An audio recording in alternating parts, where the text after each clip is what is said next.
Hi guys, welcome to another video. We are now back. As I mentioned, we will most likely have more of this in the next weeks as well. So probably more often uploads on still the topics around gym and basically how to leverage both the recent findings on the studies in terms of improving your performance, recovery, and even outside of it, let's say we can also call it, we did call it lifestyle section as well. Today, I want to delve deeper into how sleep and specifically wake up times actually do affect performance. So we'll be looking at the window between waking up and having your gym session. Now, I will mention that already in the beginning that there are two timings in the day when exercise makes the most sense, and I will say it's in the morning, and then there is a short window in the evening or before the start of the evening itself as well. And we will go deeper into why that is actually, but I wanted to mostly mention this at the start so you could actually set the team into what to actually expect. And also, this is slightly, I would say, adjusted because I myself do exercise in the morning, or at least for me quite early, since I do wake up at 3 a.m. So my usual gym sessions are around 2.5 hours or about that, or 2:15 after actually waking up. So that will be 5:15 or 5:30 in the morning. So out of that way, we can actually mention something from the studies because I also did pick up the depth, is that there are actually multiple factors that are at play that actually impact how you will perform in the gym or even outside of it, how you will feel. But we can actually make quite a good point that how you feel actually affects quite a bit in terms of your performance, even if you want to actually come to the gym. On the second hand, and the third hand is how you will actually perform, because we all know that if we feel worse, we most likely, or like for example, for myself, I've never performed better when I felt worse coming into the gym. So I think that just makes sense. On the other thought, what I want to point out is that basically what sleep does, and I'm actually outlining so I don't have to make a new quote, so to speak, is that sleep is the only way for our body to learn, repair, and cleanse itself from the previous day. What this actually does mean is that during sleep there are multiple mechanisms that do occur, both in terms of your brain, your gut, your muscles as well, where basically you will learn from what happened the previous day or even previous days. That depends if you slept well in the last night. And then on the other hand, there are the specific processes that happen in your brain. For example, we can also talk about that just in this moment, where basically the debris from previous days. So, for example, some fluids that just build up, or they are basically squashed out, so we can actually function the next day. And then in terms of the gut, and also similar process happens, and it does happen also in the day, but during the night it's basically much more enhanced. So that's why sleep, basically when we sleep we feel much better the next day, granted that we do it consistently as well, and we will go into that as well. Then the other thing we will mention is the mood and hormones, and I've slightly touched upon this, is this consistency part, which we actually already did discuss, I think, slightly in the previous videos as well, but I will just also outline it, why it especially is important in the wake up times, or between the wake up times and also the gym itself. And also in terms of what we actually want to look into is actually the light exposure, which is really important as well to actually get the hormones actually properly synced up during the day, or like during the day and before you actually gym. So first thing that we'll actually look into is how you would actually want to structure your time between waking up and the gym itself. And we can touch upon the first point that I mentioned is that there are two timings when you can actually when it actually makes the most sense. Now there are actually two reasons why. One is that there is a hormone called cortisol, which is basically your stress hormone. Cortisol is actually amazing because it allows you to be, let's say, vigilant at the time. And basically, if we don't have cortisol, we would most likely not even be here. So I think like it's quite a bit demonized, but hopefully I said that right. But cortisol is really important. What isn't good, which I think we don't make the distinction, is if cortisol is high all the time.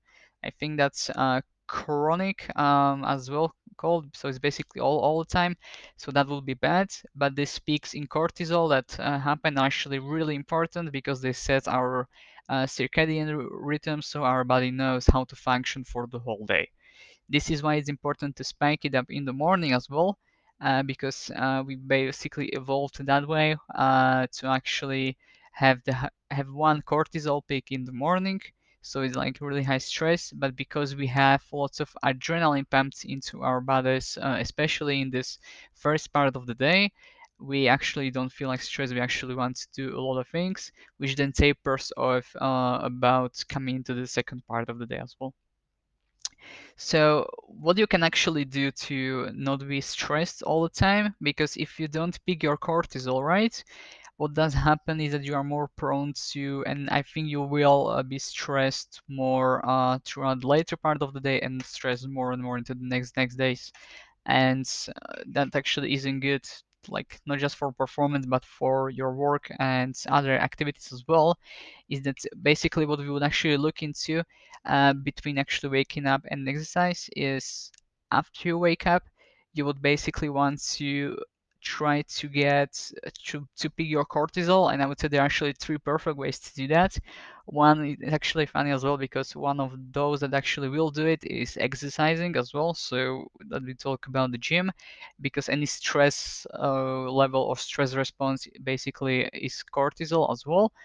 But since we still have this adrenaline, like even during exercise, we pump even more of it. So if we basically are really pumped to do more and more, right? So that's how it basically works. The second thing you can actually do that actually works really well to spike cortisol up and also adrenaline and just feel much better is actually viewing sun in the morning. That is actually really important. We actually can only see the lux units, so basically how much actual light goes into us only through the bottom part of our eyes. There are actually specific nerve cells in there that basically do that, and we are able to basically get a spike in cortisol in the morning, which is really important to set our circadian rhythm correctly. You can maybe have noticed that if you don't do that, if you, for example, stay the whole day inside, or even if you travel by train or car and you can't pull down fully the windows, even though you can see the sun, you actually still feel quite shit. To be quite fair, it's because your cortisol is basically messed up. And then in terms of that, you basically don't get this peak, and basically your whole body is out of sync. So that's really, I would say, not the way to do it. I would say one really great way is to basically at least see the sun. Now, for example, I will tell you how I do it. I don't go for a walk outside. I can just pull down my window and look into the sky. I would consider like 10 or 15 minutes to be quite good. You can listen to something during it, and it will work quite well. You can do that through window, which we've talked about in the last video as well, is because basically the likes units get even 50 times less exposure through windows. So you basically have to open those up to get direct exposure as well. The second thing that I will mention is that in terms of this cortisol, it's basically quite a bit important. So basically, what's also quite a bit good to do is to have even cold showers. So we did talk about those, and those will also spike the depth. So currently, like the regime that actually could look quite good is to wake up. Um, Food as well is quite a bit important. We'll delve into that. Have your meal about 1 hour after waking up. We'll come back to this as well.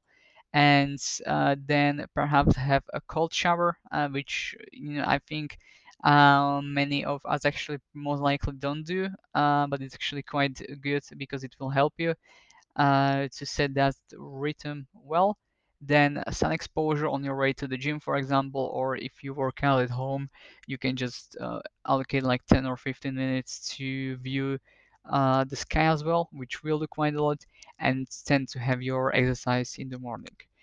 Now, why did I mention before 2 times when you can have your exercise in the morning and in the evening? Is because your hormones or cortisol and adrenaline spike up in the morning the most, or should. In some sense, you can time it with having wrong sort of habits into later part, which will get you slightly messed up as well. But there is one spike in the morning naturally as well, and the second one that actually does happen is in the evening itself, and that actually happens more likely because of how we basically evolved, that there was still a lot of um, dangers in the evenings themselves that we had to take care of. So basic cortisol was there to actually keep us aware of what's actually going around us before actually going to sleep. So this second peak happens usually during before evening or as it starts. So for that, what you can actually do is to have these gym sessions in the evening as well, which would time it quite well. What is just second thing that I would point out is that most likely we have a lot of responsibilities to do, and if the consistency on having your gym sessions in the evening will be actually quite, I think, harder to do than in the mornings. Of course, everyone has different schedules, but to point out that these are the 2 times that you could actually do it, and in between those, like in the afternoon or in the on lunch, basically those are lower than in the evening itself. So that actually takes part of one kind of part of the equation, which was the cortisol, and then the consistency, which we'll follow up with just briefly, is that basically we've all heard of circadian rhythms in the past, and consistency is really the key for our body because it wants to be wants to have the least metabolically taxing, let's say, rhythms. So it basically tries to expect what we will actually do. This is why you will feel again worse when you, for example, too much change your wake up regime, even in the gym itself. You will have a lot worse performance because your body wants to adjust. So it has to again spend even more resources or calories to actually adjust. So you can't go focus 100% on actually doing your lift. So that's why consistency is quite a bit important. And consistency, I mean, both in wake up times, when you go to sleep, and third thing is also food. So I think we haven't touched on food too much yet. Reason why it's also important is again it's acts as a second thing behind light exposure or cortisol, is that it also sets quite a lot of clocks inside your body. Now, just to say, about 90+% of your cells actually do have clocks inside of them, not like real clocks, of course, but they are basically running on a timer that's sort of almost to the 24 hours that we actually do. Of course, that's because the Earth rotates in almost 24 hours, so that's how we've actually evolved as well, and also why eating food at consistent regimes is actually quite a bit important. Now, you can also what you can actually do is that you can most in the most beneficial way would be to actually eat the first meal 1 hour after waking up, and would be most likely quite good to perhaps also have more intermittent regimes as well, and to have more protein in the morning. Now I've touched upon three things here, and one is this 1 hour post wake up food time, and it's because it's been also shown quite a lot of times now by recent studies in the last 2 years, mostly, that basically what actually we want or our body wants is to not have food exactly 1 hour after waking up, so not immediately. You can even notice that you aren't 100% hungry, or most of the times when you actually wake up, but it would be the best case scenario to actually eat 1 hour after waking up. Then what would be quite good to do is to, if you are actually interested in hypertrophy and growing muscles, is to have protein in the morning, because it's synthesized a lot more and a lot better in the morning, which has been shown to basically have better increase in hypertrophy and recovery of the muscle as well. So if you aren't after that, you don't have to care too much about eating protein in the morning, but otherwise it doesn't matter what time you actually do get to eat other, let's say, carbs or fat as well. What I think is the last that I want to actually mention is that what would be actually the perfect regime in terms of the hormones themselves, because that's actually one of the really important, also in terms of circadian rhythm, of how it actually would look like. So we can actually at least compare that in this later part of the video as well. So currently, what would be quite good to have, and we've touched upon this already quite a bit earlier, is to have your wake up times consistent. So each day sticking maximum to 30 minutes of changes. I would say if you have to travel, just then when you come back, try to have the same regime as before. Don't try to go later or earlier to sleep when you actually come back after traveling. Just try to have again the same regime as before. So to basically make your body still keep on that same regime, which makes the most sense as possible. So consistent wake up times. Then 1 hour after wake up, you can have your meal, not before that, because of the reasons we discussed earlier. And then to time also your cortisol slash adrenaline peak that can happen through cold shower exposure, or not just cold shower but just cold exposure. The biggest kind of thing that actually works on this is sun exposure, but you have to view it by eyes first, and let's not do it through windows as well. So it's actually direct. There doesn't have to be sun exactly shining on you. It can even be behind clouds, but it's important that you actually have a direct sight on, let's say, the outside or the sky as well. Then I would most likely do, actually my regime that I actually do is that the gym would happen actually early in the morning after that as well. So perhaps 2.5 hours to 5 hours in that range would be actually quite good, because you can still then get into your other activities. So for example, work as well. If actually you can't usually make it on those, then consistency is again the key, and then you can also have quite a good time spot in the evening or before your evening starts for that as well. So that will be pretty much what actually I think how you could actually structure your time between waking up and gym itself to actually maximize everything you could based on the most recent studies as well.